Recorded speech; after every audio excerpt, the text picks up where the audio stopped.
तो ये है विषय सूची।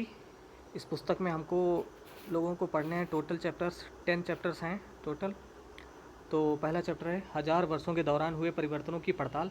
तो ये 10 चैप्टर भी जल्दी से कंप्लीट कर लेंगे, जैसे हम लोगों ने 6 क्लास की एनसीईआरटी करी थी ना, वैसे ही कर लेंगे। तो इनको एक एक करके देखते हैं। तो आज हम लोग करेंगे पहला चैप्टर 1000 वर्षों के दौरान हुए परिवर्तनों की पड़ताल।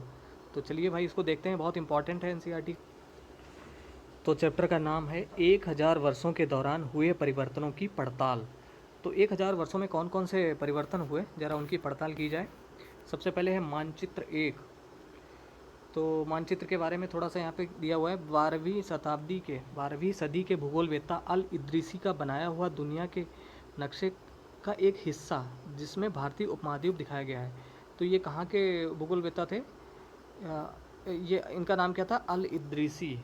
और ये कब बनाया था? 12वीं सदी में, लगभग 800 साल पहले बनाया था। तो इसमें भारतीय उपमहाद्वीप को दिखाया गया है। मानचित्र 1 और 2 पर नज़र डालिए। तो मानचित्र जो है एक तो ये हो गया, और 2 पर नज़र डालिए। मानचित्र 1 अरब भूगोलवेत्ता अल इद्रीसी ने 1154 में बनाया था। नीचे भी यहाँ पे दिया गया है ये मानचित्र 2। तो अभी हम इसको ठीक से देखेंगे।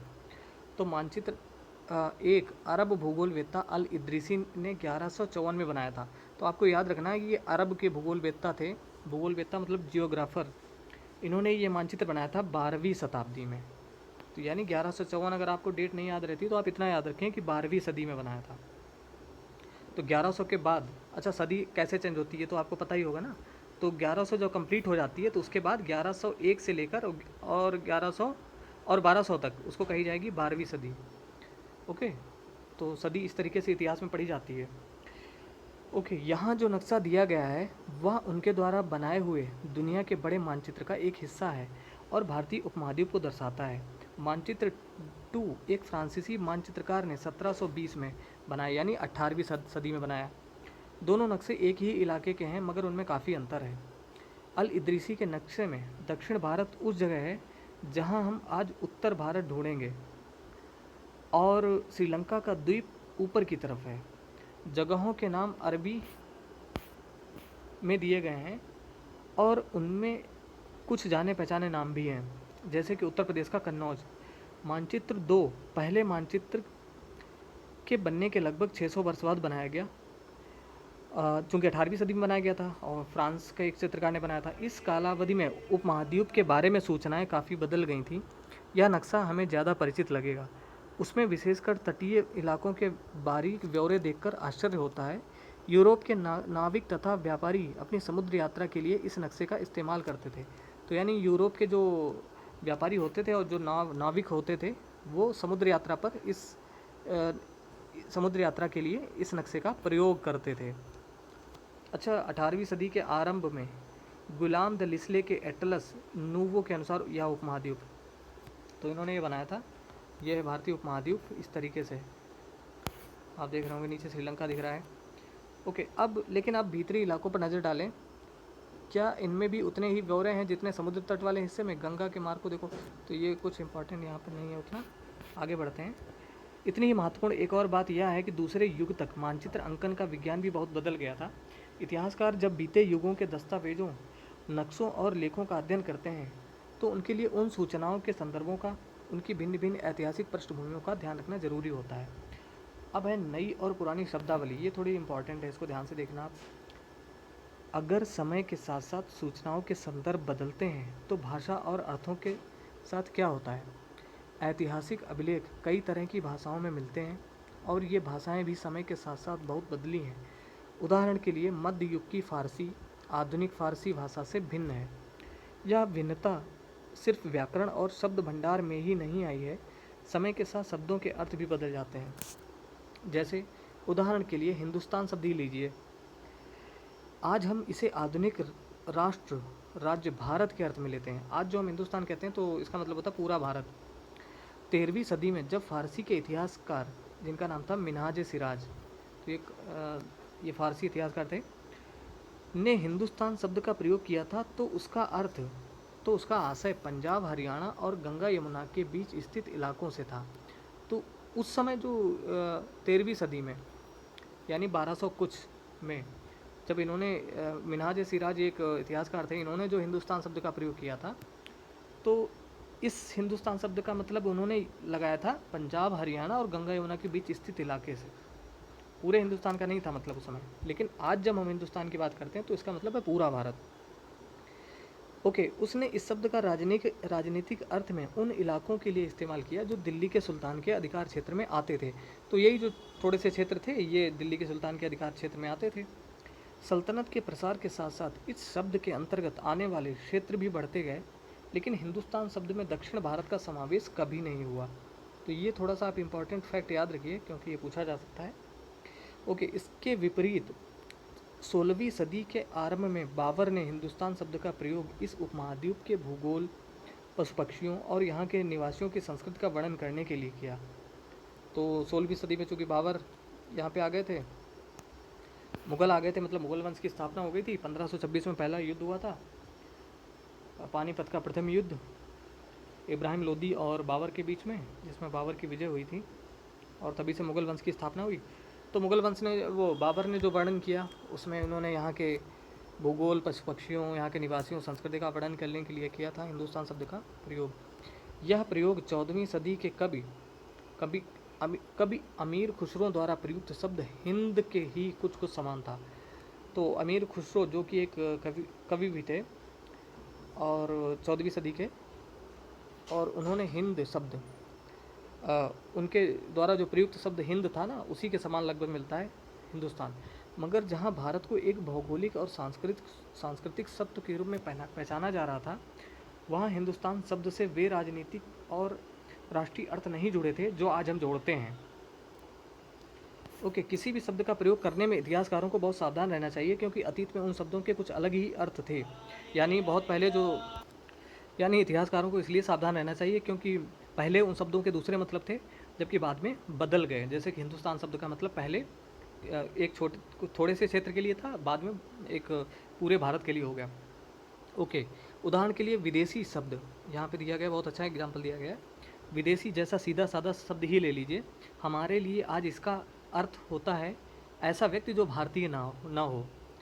अब मध्य युग में मानो किसी गांव में आने वाला कोई भी अनजाना व्यक्ति जो उस समाज या संस्कृति का अंग ना हो, विदेशी कहलाता था। यानी मध्यकाल में क्या था कि अगर गांव के अंदर कोई भी अजनबी व्यक्ति आया है तो उसको भी विदेशी कह दिया जाता था। लेकिन आज हम विदेशी सिर्फ उसको कहते हैं जो भारत के बाहर का, अगर कोई व्यक्ति भारत में आता है ऐसे, संस्कृति का अंग ना हो, विदेशी कहलाता था जो गांव में आता था। ऐसे व्यक्ति को हिंदी में परदेसी और फारसी में अजनबी कहा जा सकता है। इसलिए किसी नगरवासी के लिए वनवासी विदेशी होता था। किंतु एक ही गांव में रहने वाले दो किसान अलग अलग धार्मिक या जाति परंपराओं से जुड़े होने पर भी एक दूसरे के लिए विदेशी नहीं होते थे। ओके, अब आगे बढ़ते हैं इतिहासकार और उनके स्रोत। इतिहासकार किस युग का अध्ययन करते हैं और उनकी खोज की प्रकृति क्या है, इसे देखते हुए वे अलग अलग तरह के स्रोतों का सहारा लेते हैं। उदाहरण के लिए पिछले साल आपने गुप्त वंश के शासकों, पिछले साल यानी 6 क्लास की NCERT की यहाँ पे बात की जा रही है, उसमें हम लोगों ने देखा था कि गुप्त वंश के शासकों और हर्षवर्धन के बारे में पढ़ा था। इस पुस्तक में हम मोटे तौर पर 700 से 1750 ईस्वी तक लगभग 1000 वर्षों के बारे में पढ़ेंगे, यानी मध्यकाल के बारे में पढ़ेंगे। आप ऐसे समझ लीजिए, मध्य भारत का इतिहास पढ़ेंगे इसमें, मध्यकालीन भारत।